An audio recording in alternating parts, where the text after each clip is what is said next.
Welcome to Rise and Shine Daily Business Tech Boost with me, Charly Leetham. If you're a small business owner looking to simplify technology and get real, actionable advice from someone with 35 years of IT experience, you're in the right place. Every episode, I'll dive into tools and systems like email, CRM, marketing and tracking, and break them down into bite-sized tips you can use right away. Your time is valuable, so let's get straight to the point. It's time to work smarter, not harder. Rise and shine. It's your daily dose of business tech inspiration with me, Charly Leetham. Episode number 528 today. I was going to show you how you could sign up for a free forever Zoho business account today. I'm going to do something similar, but I'm not going to do that. And the reason I'm not going to do that is it has been brought to my attention in going through this process. And this is one reason why I really love doing this sort of stuff, is because I find out these things that aren't immediately obvious. That the Free Forever program in Australia is not available. I don't know why. It's probably just another version of the Australia tax that we pay. For people who are unaware of the Australia tax, we tend to pay more for our subscriptions than just the exchange rate dictates, and that's not because we've got to pay GST and tax on top of it. It's more plus the tax. We call it the Australia tax. It's been around for years. It's always happened. I guess it always will. And here in Australia, we can't get the free forever Zoho business account. So that's fine. I mean, honestly, for $1.65 ex GST per user per month, you really are, your streets ahead of doing anything else. So, but I did want to just make sure I clarify all of that, is that the free forever Zoho business account is not available to Australians. I checked this out by turning my VPN on, pretending I was in America, going to look at the Zoho Mail page. The free forever plan is on there. So if I was signing up to one of the US data centers, I would actually get access to it. I would be hosted in the US. I could still access it in the US, but all my data would be hosted in the US data centers, not in the Australian data centers. Just something to be aware of. So if you are somewhere else in the world and you go to the Zoho Mail website, or you use my affiliate link, the link that I do get a small commission if you sign up for a paid account, and it doesn't show up, it's because it's not available in your region. And I am sorry for not being clear on that in my original 2 videos that I just did. So sorry guys, it's a bit embarrassing, but there you have it. You learn something new every day, and I learn something new every day, just so people can see that. So what I thought I would do today, I'm not going to go through signing up for an account. It's pretty straightforward. You fill in the form on the front of the page. When you enter a username and password, or sorry, when it asks you for an email address, you do have to use an email address that is not associated with an existing Zoho account. So if you're like me and like I set up accounts for people, I can't use my existing Zoho account to sign up for them. I have to use their email address, and then I have to work with them to do it. That's fine. That's just how it is. But just be aware that that's the case. You do need access to that email address because it will send you a verification email. I thought, though, what I would do today is show you how to, once you've signed up, how to add a domain to your Zoho Mail account, how you verify your DNS entries, and how you get it ready to go so that you can add users to it. So give me a couple of seconds and I will be back with you with my screen ready to go. Okay, so this is my mail account. I'm going to rely on my editor to have blurred out all of the information that's on here. It's a busy account. I just to be clear, it's a business account, but I run it for my family. So it's a family account that I pay business prices for. Why? Because first of all, it's relatively inexpensive to do so. I get control of it. I can manage all of the spam. I can give them email addresses. If they need help, I can get in and help them. That's the important thing in all of this. Anyway, so this is my mail account. So when you log into Zoho Mail, and this is assuming you've taken one of the Mail Lite or the Mail Premium accounts, not the Workplace account. Workplace logs you into a slightly different place. You can get to your mail screen through here. This is the mail screen. You'll see I've got mail here, and I've got my folders and my streams and my tags here, but these should all be blurred out along with all of this information. From here, to get into your admin panel, you come up here to your profile icon on the top right hand corner, click on that and see where it says admin console. Click on admin console. This takes you into your mail admin screen. Now, if you wanted to just go straight to the mail admin screen, you could type in mailadmin.zoho.com and it should allow you to log in. It always gives you little notices about things coming up in terms of training and stuff. I always get rid of it. But this is your dashboard for your mail admin. It tells you who you are, who your super administrator is, your subscription details. Hopefully my editor has blurred out all the relevant details here. What plan I'm on. Now, I didn't mention Mail Flexible yesterday. And when your renewal date is. Now, Mail Flexible allows you to have multiple different types of mail accounts on the one Zoho Mail, on your one business account. So I've got some users on 5 gig accounts. I've got some users on 10 gig accounts. I've got myself on a work drive account. And we're all under the one banner. We've got different accounts. I'm not paying for features that I don't need for some of my users, some of my family members, and I'm paying for the features that I need for myself. So it works really well. And, I haven't said to them, no, you can't have it. They've said, no, we don't want it. And if they don't want it, I'm not paying for it. Makes sense to me. Okay, so from here, you've got a few options. We're only going to go through and add the domain at the moment. When you go through and add the domain, find your domains option on the left-hand side, click on domains. Again, I'm going to get Ryan to blur all this out. I have several domains that I have aliased to, or not aliased, that I have on the one account. Now, this is the benefit of having a paid account, is that I can have multiple domain names. Let's assume that none of these exist and we just want to add a new domain. So you come up here and you click on the add domain, the add button, and you enter the domain name. Now, this is a domain name that I use for these demos all the time. So enter your domain name. It'll put the www in front. Don't worry about that. Just put your domain name in. Make sure you've spelt it correctly and you've got the right extension. In my case, it's a .com. Click on add.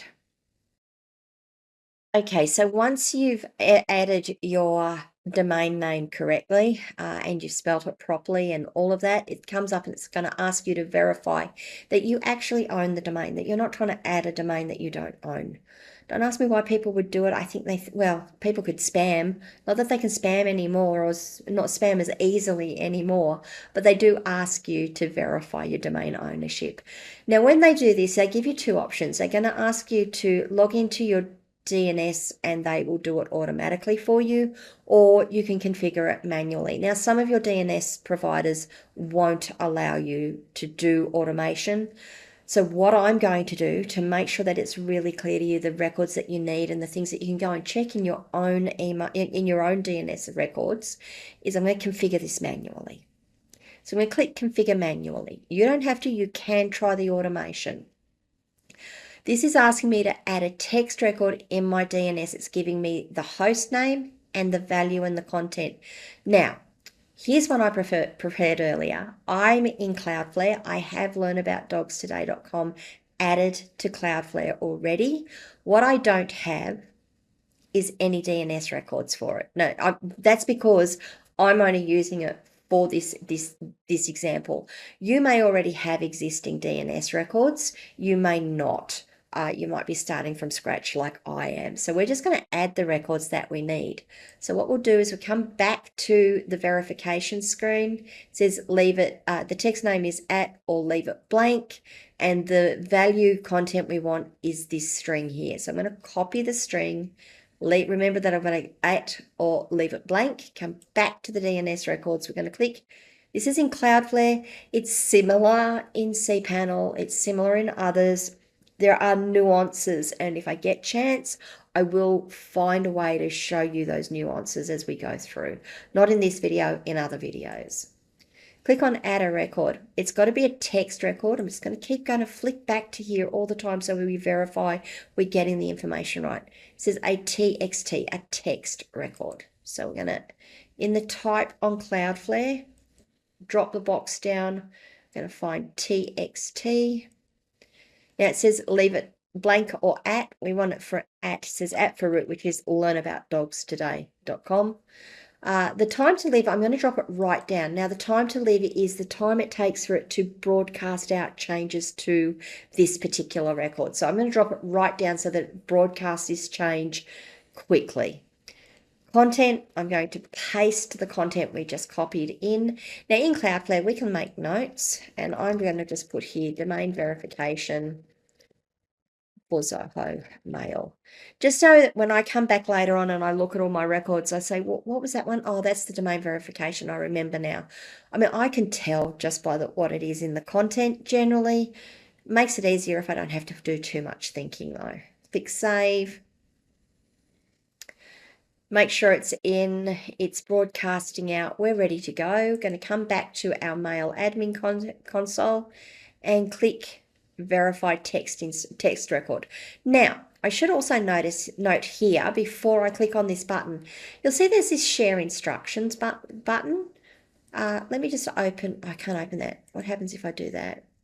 Okay, so if I click on that, it will let me email this out to my tech support person.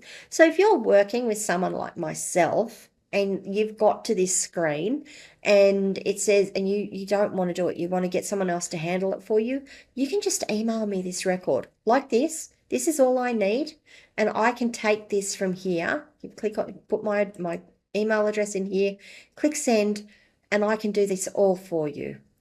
So certainly, if you've got a tech person or you want to use someone like myself, you can share these instructions. You don't have to worry about taking screenshots or anything. They make it as easy as possible for you to do this. I've already done it. I'm going to click on verify text record. Now remember, I dropped the time to live right down, so it's actually done it really quickly for me. Domain ownership is verified. It's not registered by Zoho, no, because I've registered through another provider. It was verified today. It's not a primary domain. It's not an alias domain. So if this is your first domain on the account, this will be your primary domain. In my case, it's not, because I've already got other domains on the account. Let's go to email configuration. This will actually walk us through. Okay, you'll see under email configuration, we have got 1, 2, 3, 4, 5 records we can possibly do. In Australia, we don't need to worry about BIMI. In Australia, we do need to worry about the top 4, MX, SPF, DKIM, DMARC. Now, I have done multiple podcast episodes on these 3 records, what they are and why they're important. Let's go through and do this here though. So again, we can log in or we can configure it manually. I'm going to configure it manually. These are our MX records. An MX record is the record that tells the internet where to send mail for your domain. It's where your mail server is. So in this case, we need to configure the MX record to tell the internet to send mail to our Zoho Mail account, or Zoho Mail. Click configure manually because we're going to do this manually. We've got 1, 2, 3 MX records to do. MX.zoho.com, mx2.zoho.com, mx3.zoho.com. I'm going to remember those. I'm going to copy the first one. The things that I'm going to take out of this screen, and I would recommend, if you're doing it, flick back and forwards between the screens. The record type is MX, the host is at all the time, priority is 10, 20, and 50. These are the things that we need to remember.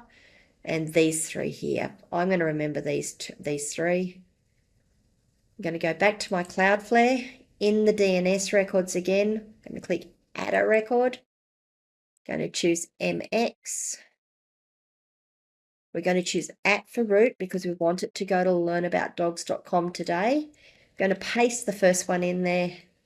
I'm going to drop the time to live right down to 1 minute just so that it updates it really quickly. Now the priority, I'm going to come back to this screen. This is this column here. The priority is 10. So we've added the first one.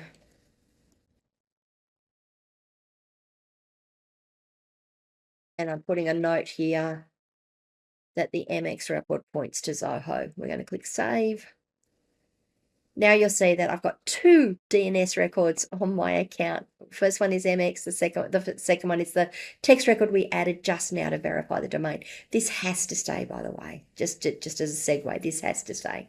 Okay, yep.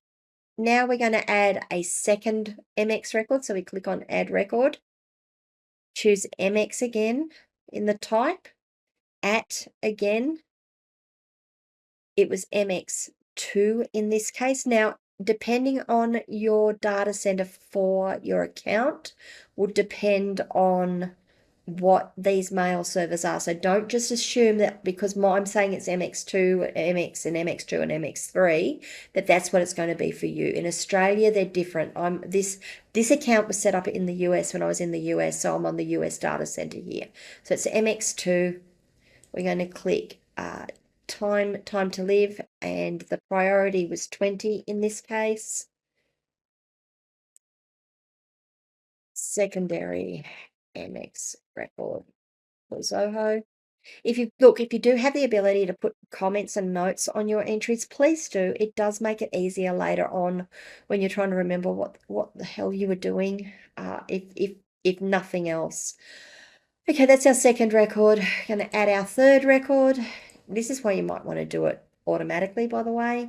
I want to do it manually so I can show you how to do it and make sure that we've got it down pat. Okay, so it's MX record. The name is @ for the root, learnaboutdogs.com.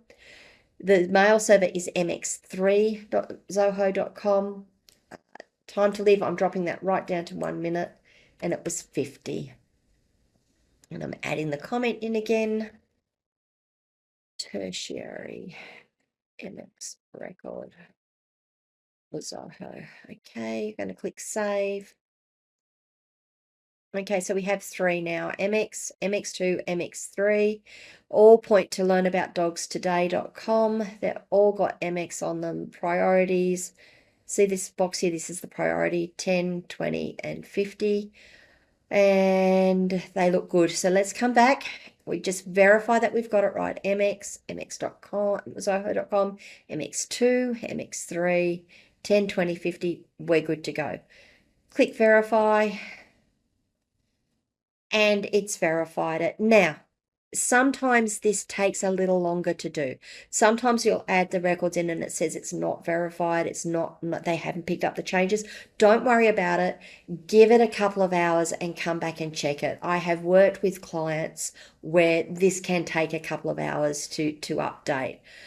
Unfortunately, that's just the way it is. It's a combination of your DNS provider and how often that notification of those changes, whether they're just out of sync, just slightly out of sync, and they've got to sync up, whether it takes, it's just a thing. Okay, so we've done the MX. Now we're going to do the SPF record. Again, you can do this automatically. I'm going to configure it manually. If you've been watching my videos for any length of time, you'll know that I have said that your SPF record, you can only ever have 1 SPF record. If you are adding this and you've already got additional services that use your mail, for example, your CRM or your mail marketing program, you may already have a SPF record. If you already have a SPF record, the only thing that you need to take from this record, you've got to go and edit the existing one. You can't add a new one. It will break your SPF records. What you need to do is edit the existing record and just take this include colon and the domain name that it's giving you. That's all you need to copy. In this case, we don't have an SPF record, so I'm going to copy the whole text string. I'm going to go across to my DNS records again and click add record. It's another text record. They love their text records, don't they? I'm going to click shift at for the root, learnaboutdogstoday.com. Going to drop the time to live down so that it broadcasts it out. And in the content area, we're going to paste that string. Now remember, if you already have an existing SPF record, you need to edit the content area and put just this include colon. In my case, it's zohomail.com. In your case, it might be zohomail.com.au or something similar. SPF record only includes Zoho Mail. Okay, we're going to click save. And that's done. Now you'll notice it's put the double quotes around the text. That's fine. It's meant to do that. That's entirely valid. Okay, that looks good. We're going to go back to our Zoho Mail. Going to click verify. And Bob's your uncle. In my case, he's my father-in-law. You've got the record done. It's verified. DKIM is next. You need a DKIM record for every service that you use for your mail. So you need a DKIM record for Zoho Mail, the mail account we're doing, your mail marketing, your CRM, everything should have a DKIM record. So we need to add one for this account. We're going to click on for the status. Yes, we're going to enable. Oh, okay. So I got the process wrong. We're going to add a selector. In this case, I'm going to call it Zmail, Zoho Mail. We're going to leave it at 1024 bits. Going to click add. Okay, we've got our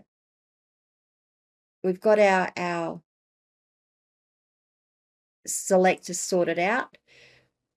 Let me just go back to that. I didn't mean to click on that so quickly.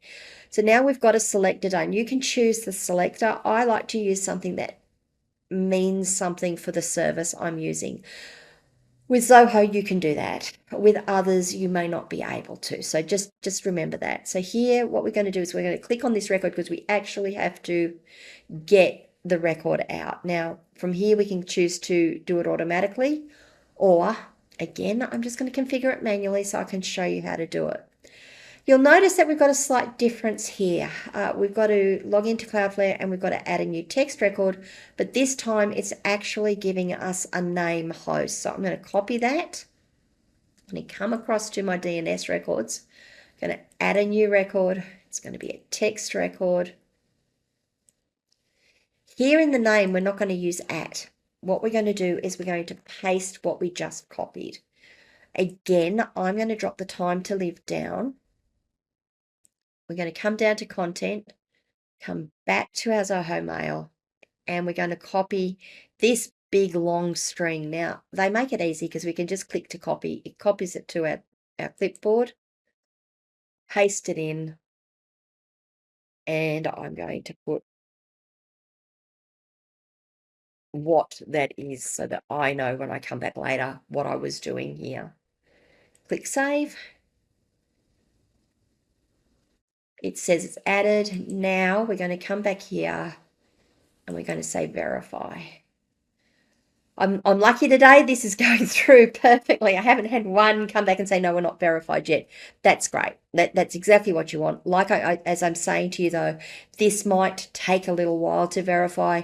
If it doesn't verify immediately, give it a couple of hours and come back and check it.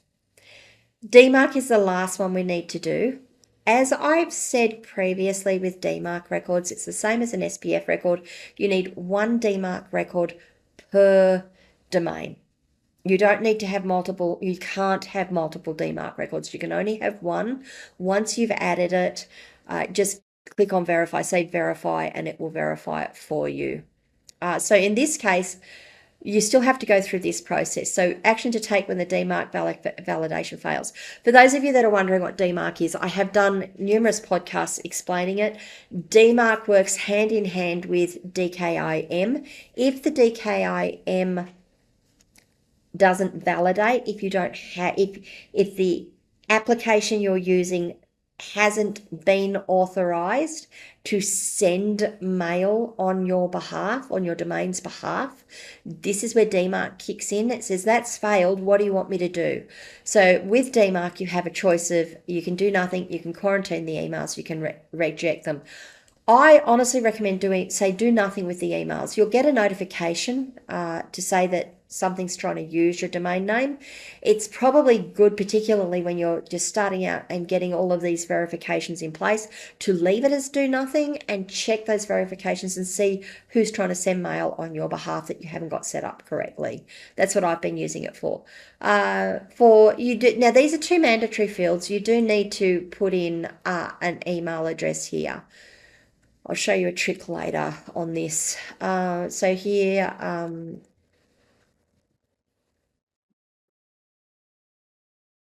I'm just going to put in my email address.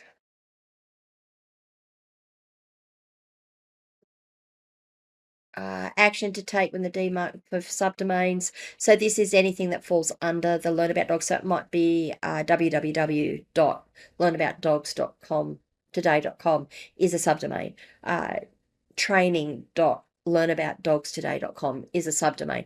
It's asking you what it wants you to do for the subdomains. I'm going to leave it as do nothing. Policy percentage, it can stay blank.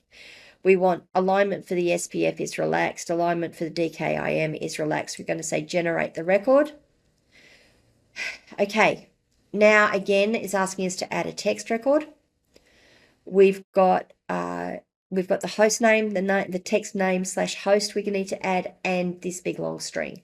What I'm going to do is copy the host name, and we're going to come down. So back to Cloudflare. I'm moving very quickly. Back to Cloudflare, add record, under type, choose text, paste the host name in, reduce the time to live. I'm not going to edit this string here. It is absolutely possible to go for something a little less complicated here. It's asking you to add this. Let's just add this. And then we're going to say DMARC set by Zoho. Remembering what I said, that DMARC only ever needs to have one record.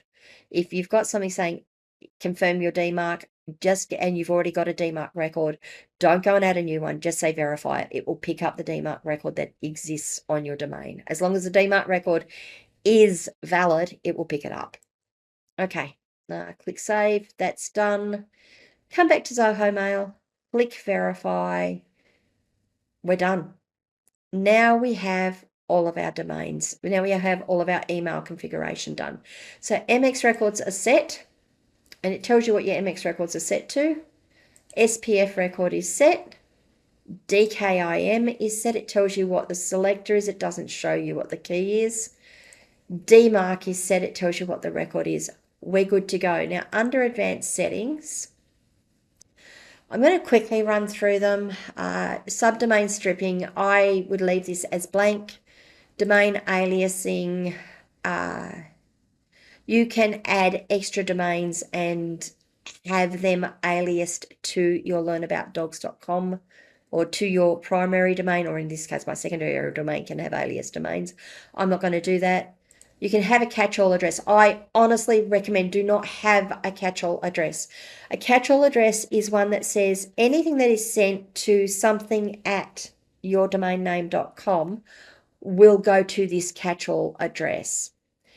So you could put your email address in there. That is a path to madness and insanity because of all of the spam messages you will end up getting, because people will try any email address on a domain name to see if they get a hit. I never enter a catch-all address. After doing it many, many, many years ago and having my inbox inundated with spam, I deleted it and I'll never ever do it again. Notification address, you can configure a valid email in your organization as a notification email address. Let's go have a read and see what that says. Notification. You see, they've got all this great help here. Notification is the address to which certain emails are sent. These include group email failures, email routing failures. I would actually, so this is like your admin email. I would put your admin email address in here. And you can have a domain disclosure that goes to the bottom of every email address. So if you've got some specific legalities within your business that you need to have go out on every email, you can add this. This will just append it to the bottom of everyone's email address. I'm not going to add it. We're ready to go. As far as I'm concerned, we now have our domain. Let's go back to domains. Ryan will have this blurred out except for learnaboutdogstoday.com, and you will see it here. It's ready to go. It says it's done. Registrar is external. In my next videos, I'll show you how you add users to use that domain name, and we will continue on with these tutorials. Okay, that was probably a little boring and a little repetitive. I hope it was useful though. Sometimes going through the process and showing you the process and doing it step by step and making sure that I go slow enough that, and I hope it was slow enough. I hope I didn't go too fast. And I hope it wasn't too slow that you got bored. At least you can speed the video up, right? You can zoom it forward. Sometimes I just find doing that helps immensely when we're doing these things. It should help you, pause it, go, yep, she did this, let's go and do that thing. And doing it every step of the way and showing you every step of the way helps, I hope, cement that learning. I know it can be boring. I know it can be repetitive. It is repetitive. When you've done this 1,000,001 times, it gets really repetitive. And yet you still make mistakes. So it's really good just to one step, the next step, the next step. What do you guys think? Was it useful? Was it helpful to you? If it was helpful, please give the video a like. If you've got questions, comments, feedback, please leave comments wherever you're watching or listening to this video, or come and join my locals community, askcharlyleetham.locals.com, designed for business owners so that you can get a better handle on your tech. Ask questions about these sorts of things. Ask who can help you out do these sorts of things, or do them yourselves. I'm not saying you should be doing them yourselves. It just helps to understand the process that people go through. So when someone comes to you and says, I've got to do this, you can go, oh yeah, okay, that makes sense to me now. Rather than going, I have no idea what those words said. They were all English. They were all said in obviously a logical sequence, but they mean nothing to me. All the time. Okay, yeah, so come across to my locals community, askcharlyleetham.locals.com. That's where I started with that one. If you haven't already subscribed to the channel, please do, and please ring the notification bell so you find out when I drop more content. And guys, I will see you tomorrow with a follow-on to this video. Bye. Hey there, thanks so much for tuning in to Rise and Shine, your daily business tech boost. I hope today's episode gave you some actionable insights that will make your business tech work smarter for you. If you found value, be sure to subscribe, leave a review, and share it with other small business owners who could use a daily boost. For more tips, tools, and resources, visit www.askcharlyleetham.com. Until next time, keep rising, keep shining, and let's make tech simple together.